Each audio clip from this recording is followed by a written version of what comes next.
全球的先锋朋友们，特别是正在社区中默默耕耘的开发者们，大家好。今天我不是以一个科学家的身份，而是以一个生态构建者的身份，来和大家分享2026年初我们迈出的关键一步。你们可能已经看到了官网最新的博客，我们推出了全新的Pi开发者库，让支付集成缩短到了10分钟以内。很多人可能会问，范博士，10分钟只是一个时间单位，它对我们宏大的社会计算蓝图真的那么重要吗？我的回答是非常重要，因为它代表着我们正式跨越从愿景到实用价值的最后一道技术门槛。以下是我对这一工具的深度梳理。第一，关于效率，消除阻力就是保护创意。在过去的开发流程中，后端接口与前端开发工具包的对接往往是一场繁琐的消耗战，但我始终认为，伟大的创意不应该被枯燥的底层配置所磨灭。这套全新的库通过流线型配置，将复杂的支付逻辑封装。10分钟意味着一个有想法的开发者，可以在喝一杯咖啡的时间里，就让他的应用具备连接全球6000万先锋支付能力。我们消除的是技术阻力，释放的是整个社区的创造力。第二，关于技术栈，向主流文明全面靠拢。在2026年这个硅基时代，我们深知生态的繁荣取决于兼容性，所以这次我们全面支持了主流框架。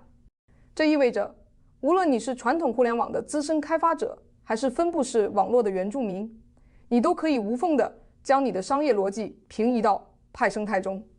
我们不再是一个封闭的实验室项目，我们正在成为全球互联网基础设施的一部分。第三，关于现实世界实用性的闭环，我一直强调Pi的价值核心在于实用性。2025年2月20日开放交易只是一个起点，而真正的终点是让Pi渗透进生活的每一个支付场景。这套新工具的发布，实际上是在为全球数以100万计的小微应用发放通行证。当支付变得足够简单，Pi就不再只是钱包里的数字，而是流通在生产力网络中的血液。第四，我为什么要陪跑开发者？大家知道，我无法亲自指导每一个身份认证，但我愿意花大量精力陪着开发者优化这10分钟，因为我知道，在2026年的清算浪潮中，唯有真正产生现实交易的应用才能生存下去。我陪跑开发者，是为了让你们少走弯路，让你们的应用能在财富浪潮打过来之前，建立起真正的商业护城河。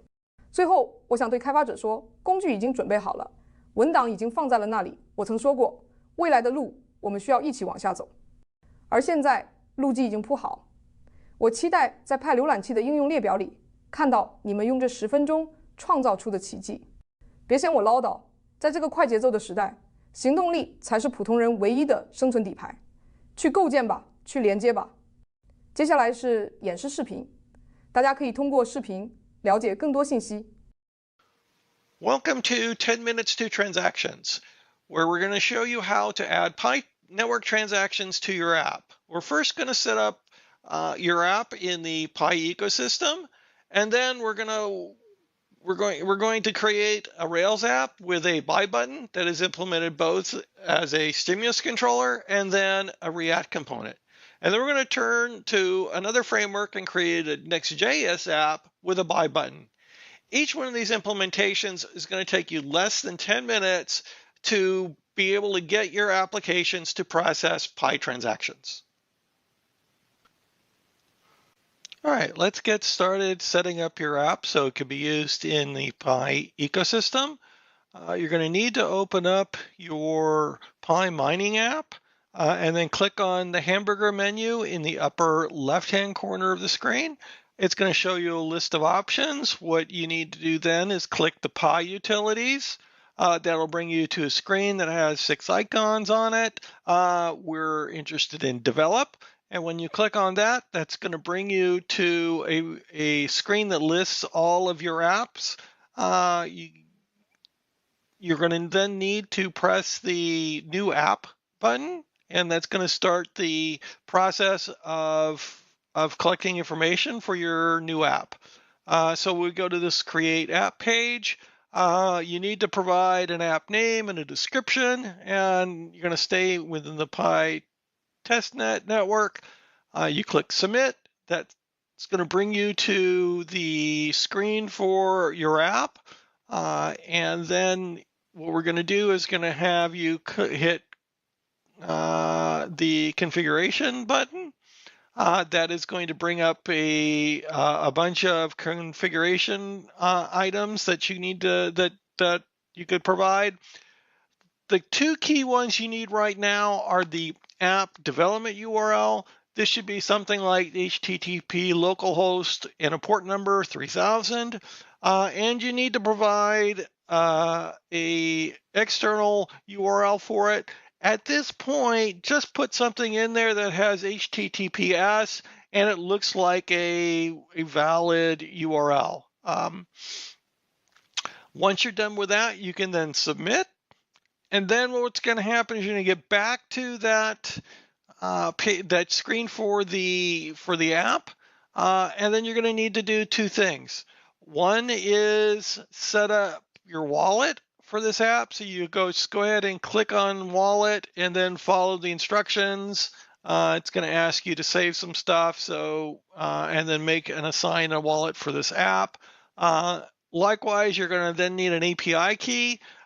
In which case you're going to go ahead and click on the API key and it's going to give you, it'll give you the secret code, and you're going to need to store that someplace because you're going to need it in the next couple of steps.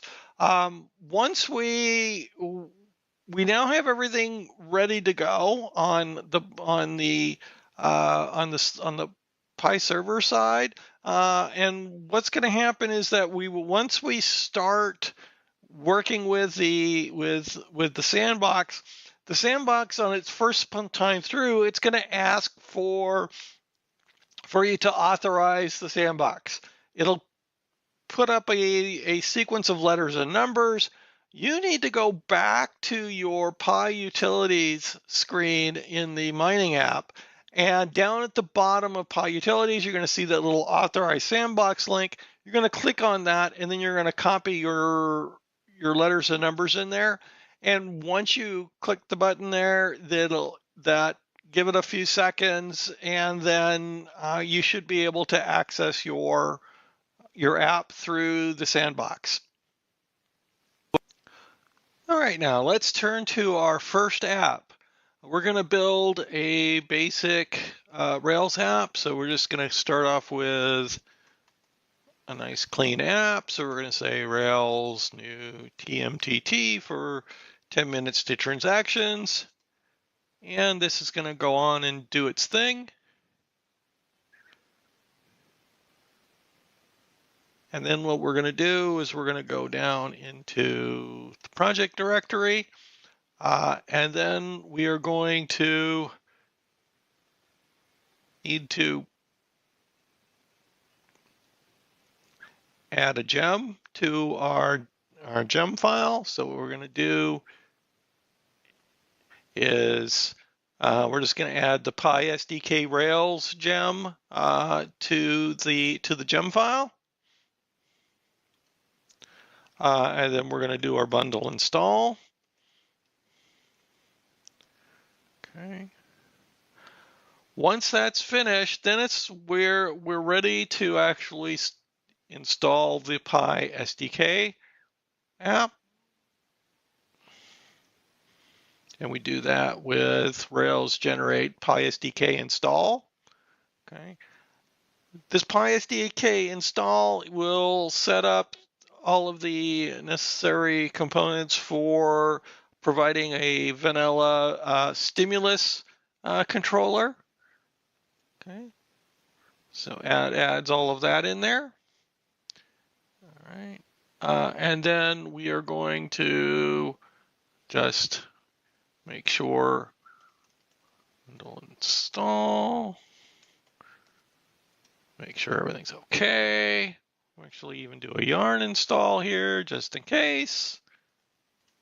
All right, looks good. All right, so now we're all ready to go, but we need to have a way to see what's going on here. So what we're going to do is we're just going to add a simple controller called root, and it's going to have an index page. Okay.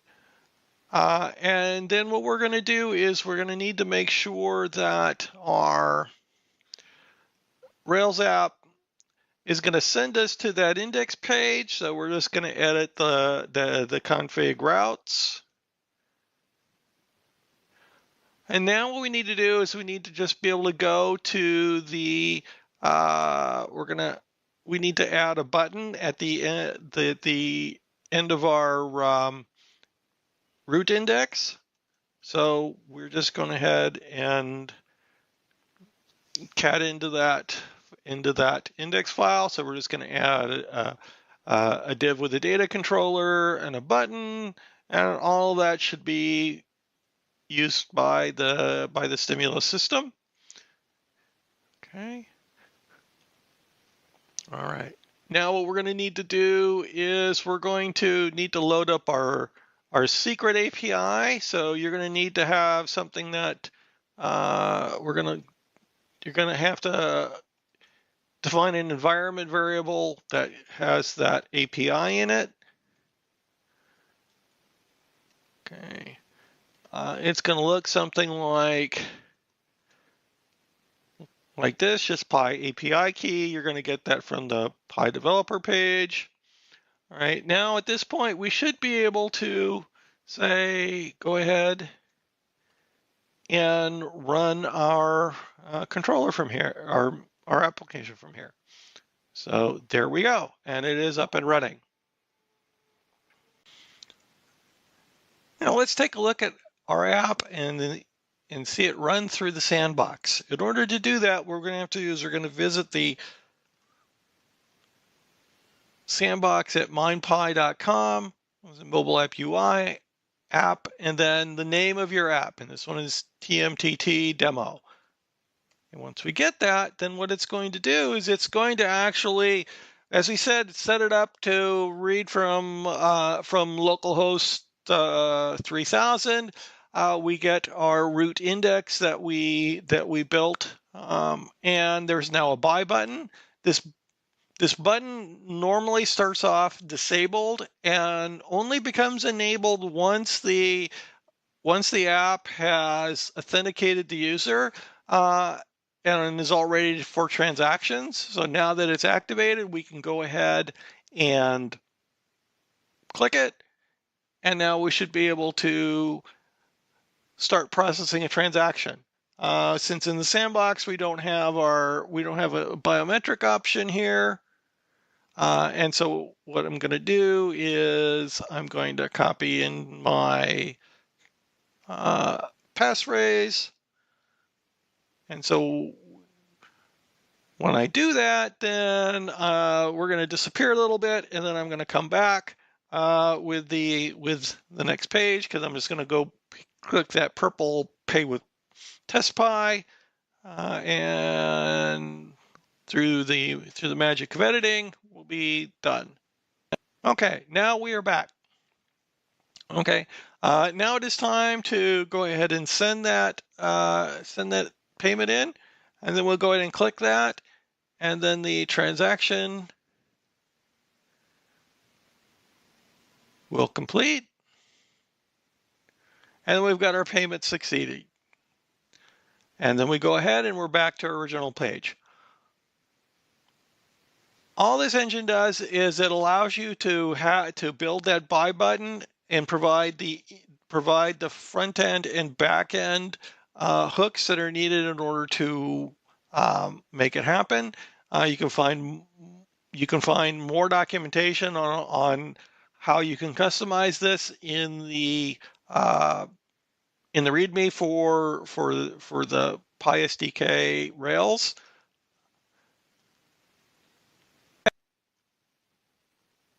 Let's go ahead and shut down our server. What we're going to do now is we're going to add the capability of tracking the transactions within the local database. In order to do that, we're going to need to create two models.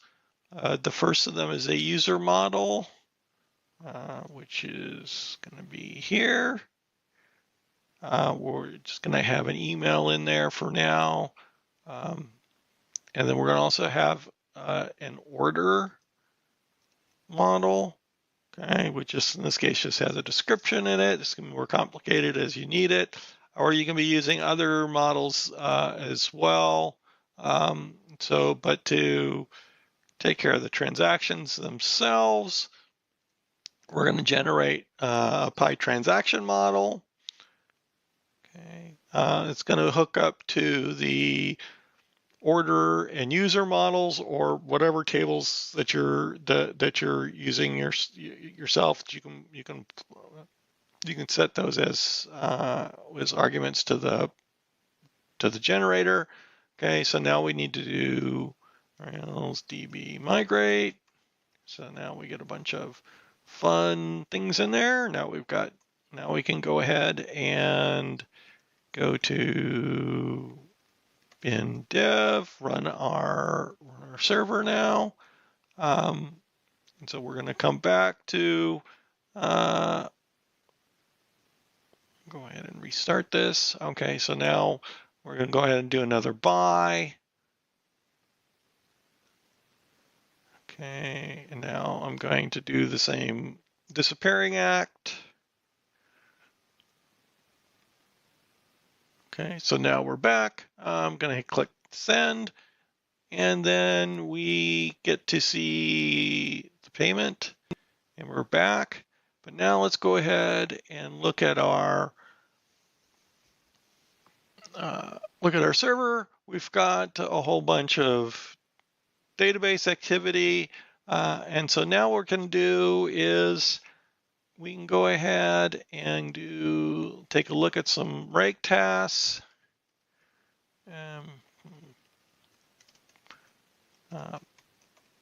Pi SDK. And so we've got two. We can do rake Pi SDK transactions, or Pi transactions.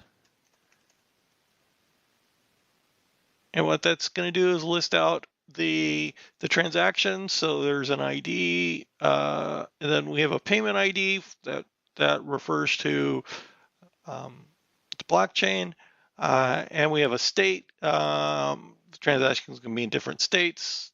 Either they're waiting for approval, things like that. The user ID, who did this, and then the order ID that the transaction was based on. So we'll be able to get that. We also can be looking at the user information for the people who've been using Pi transactions. All right, and so that's the capabilities that we have for the basic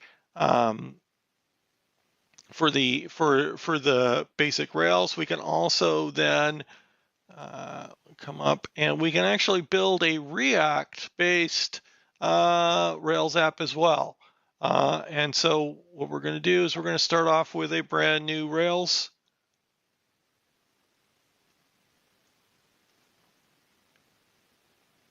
And then we're going to go ahead and basically go through the same operations again. We're going to add the gem file, add the Pi SDK to the gem file, do our bundle install. Okay, and everything's good. The only difference is that instead of Pi SDK install, we're going to say Pi SDK install React. And so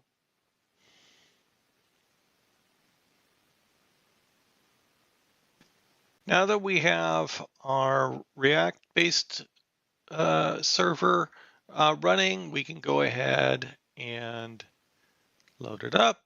We now see that we have the React Pi SDK, Buy with Pi. The button is active. I click on the button, and it starts the payment processing, which is the same as it was with the stimulus case. So we've seen that we've been able to do both stimulus and React in our Rails app in less than 10 minutes on either one of them. Next, we're going to look at how to do this with Next.js. All right, let's go ahead and get started with our Next.js app. And we're going to use yarn create next app. Take all of the default settings. We'll then cd into the project directory once this is finished, and then we'll add our package. So we're doing pretty good there, so let's go ahead and go into our directory. Next. Then what we're going to do is go ahead and add our package, so Pi SDK Next.js. Once that is loaded, then we're going to go ahead and ask it to add both a Pi button component and routes that are going to be able to handle the transaction processing. All right, so once we've got that far, we're looking pretty good. Now we need to make some small adjustments to the layouts and the page so that we can actually see our Pi button. First thing we're going to do is go ahead and add the script tag to our layout. Now, once that's in there, we can go ahead and add our mindpi.com Pi SDK JS. Okay. Now that the layouts are finished, we can now move to going to our page. And the first thing we're going to do is we're going to go ahead and import the Pi button. And then we are going to go ahead and put the Pi button on the page. With all of those things in place, then we can do a yarn build.